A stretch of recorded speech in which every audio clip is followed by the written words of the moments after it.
Hey, Cat. Oh, hello there. Hi, you need to go to your right just a little bit. My right. Bounce on your ball. Like that? Yeah, now I won't show up on camera when I talk. It's perfect. No. Okay, go a little more to your other right. This right? A little more. All right, so Cat had a question. I did. We recorded it. It was great. Cat's face was off camera for 3/4 of the video. Highest quality YouTube content. Go. Highest quality. So now I'm the one who gets to ask the questions, Phasma. So somebody on Reddit wants to know, hey, I've been doing HEMA for a month. How long will it take me to get good? That's adorable. You answer that question. That's adorable. It's not a productive answer. It's not. Answer the question. Answer it. Answer it. You answer it. You can steal my thunder. It's okay. You're the smart guy who's been doing HEMA for 29 years. Excuse me. Everyone out there in internet land, I'm about to use a dirty word to Cat.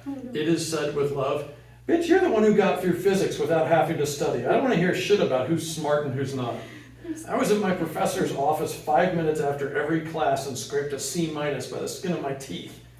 There's different kinds of intelligence, okay? I have an average IQ and the tests to prove it, unfortunately.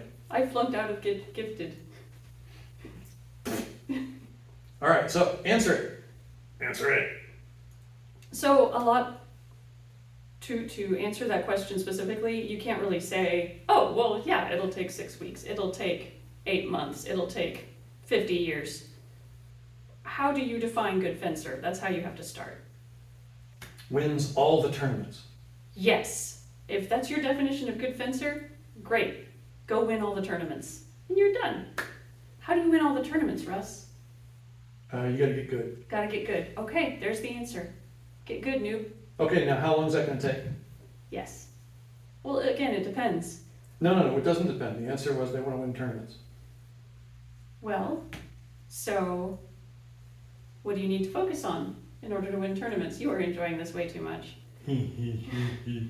Yes, I am. So tournaments are high stress environments, Mm-hmm. so you've got to be able to handle stress. Mm-hmm. They're physically demanding, Mm-hmm. so your body's got to be up to those demands. You got to be able to hit the other guy without getting hit. Mm-hmm. Guy here is gender neutral. And Yeah, the middle-aged mother of 3 can absolutely win tournaments. yeah, not gas out, not run out of steam or breath or wind. Or you know, calories. Or calories. Did I say manage the stress? You did. Okay. That's a major feature of your life. Yes. She's a cusp millennial. She has become accustomed to the stress. It's the water in which I swim. Yeah, I'm Gen X. I don't want to hear that. You only think you know the darkness. I was born in it. We few, not particularly proud feral bastards, were. As my daughter says, the problem with my generation is there's not enough finding out. Gen X has a lot wrong with it, and honestly, most of us actually really admire Gen Z, but we were all about the finding out. This was the generation where we were allowed to break a bully's nose when he was picking on a girl. Good times. Good times. Yeah, you're not allowed to do that anymore. It You're sucks. not. We could go on all kinds of tangents. All right, so let me tell you a story. I still can't remember his name. So there was a guy who wrote, I'm pretty sure I know who it was, I can't cite the source. He says that when he went through Joinville, it was obvious immediately who would graduate as the first rank fencing masters and who would graduate as second rank fencing masters. And in the course of saying so, it's because of the agility. The people who were really, really nimble were able to beat the ones who weren't. They were able to more effortlessly pull off the techniques. They were able to more effortlessly pull off the techniques against opposition. They were the ones who could have the really, really low, sexy on-guard positions, as opposed to the jankier, higher ones. They were the ones who came into the program already having everything they needed to succeed. Are you young, fit, athletically capable, and nimble? With lots of stamina.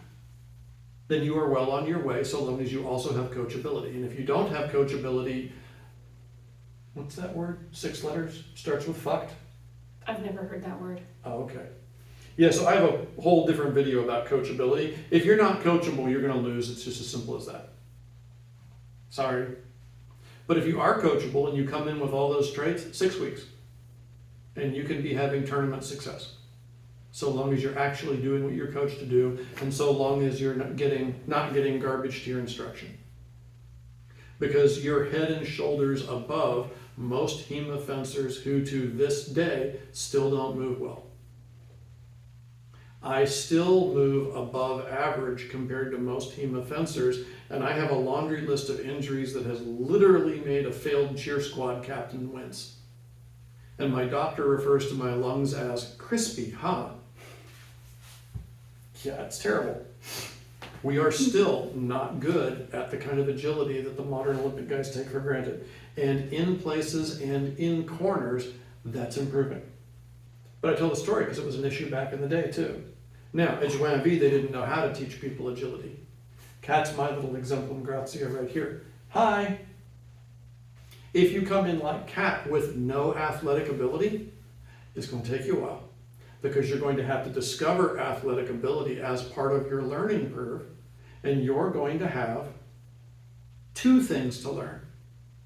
The quote-unquote gifted person has to learn techniques. The super klutz has to learn techniques and how to body. This is a much higher curve. A long process. We do a terrible disservice in the martial arts community when we describe people as, oh, that person showed lots of effort. There are coaches who can turn anybody into a top-tier competitor. Find me somebody who weighs 300 pounds and is made of dough and doesn't know which of their feet is the left one. This one. Oh wait, that's my foot. So that's Now, not their fault. find me a coach who can make that person a top-tier competitor. I'll show you a good fencing coach. So what's your goal for fencing? How do you define good fencing? Do you define it as you can exemplify the system properly and perform that under pressure without breaking and lapsing into out-of-system bullshit?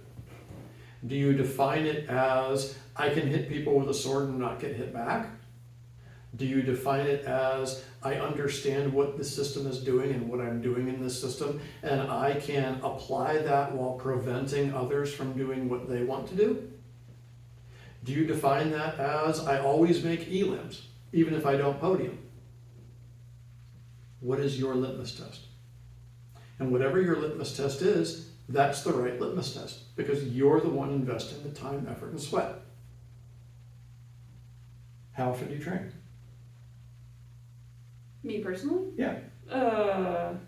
At least 4 times a week, every day if I can manage it. Okay. So 1 time a week will keep you from completely rusting, but you will not get better. Twice a week will maintain your level of skill and help you have some stamina. Once a week is better than nothing. 3 times a week or more will help you really start gaining skill. Now, that does not have to mean 1 class a week. You can go to 1 class every 3 weeks, but steadily have a bunch of homework to work on, and you will improve. I won't name names because they haven't given me permission to, but I'm coaching a guy long distance who I see once a week.